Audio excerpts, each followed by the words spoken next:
Hey everybody, Radical Center here again, and Toddler Temper Tantrum Man Jim Jordan, by the way, try saying that fast 5 times, will be wasting millions of dollars of taxpayers' money with this so-called weaponization of the federal government committee.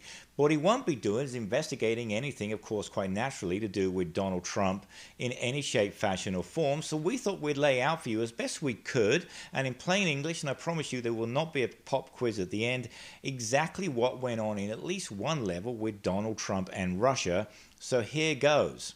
So this fellow is Paul Manafort. You may remember him. He was Donald Trump's campaign manager. But before he became Donald Trump's campaign manager, he worked for this guy. And this is a Russian oligarch named Deripaska. And Deripaska hired, for some reason, Paul Manafort to help him understand how the Kremlin could influence Americans. Unfortunately, at some point for Paul Manafort, due to some kind of murky investment deals, Manafort was in the hawk to Deripaska for literally millions of dollars.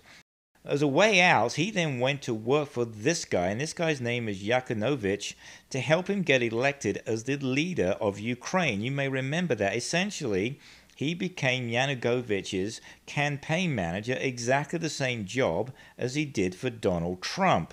So then around 2016, the FBI became concerned about what was going on possibly between Manafort and the Russians and potentially Donald Trump's campaign. So they put this guy in charge, and you can see him here. He's the FBI special agent, McGonigal, who recently just got arrested because he was taking bribes from, you guessed it, this guy, Deripaska. In other words, the guy he was supposed to be investigating in the first place.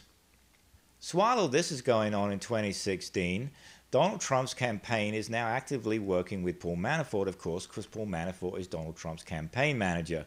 Meanwhile, the FBI agent who's supposed to be investigating what's going on is taking money from the oligarch. I hope you're keeping up with all this. But then Paul Manafort has to resign because it turns out he had actually got $12.7 million in shady money, which they couldn't contribute to anything. They didn't know where it came from.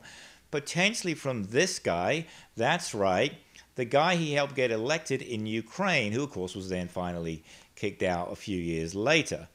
Then what happened? Well, Donald Trump decided, you know what I'm going to do when he became president? He then pardoned, you guessed it, Paul Manafort.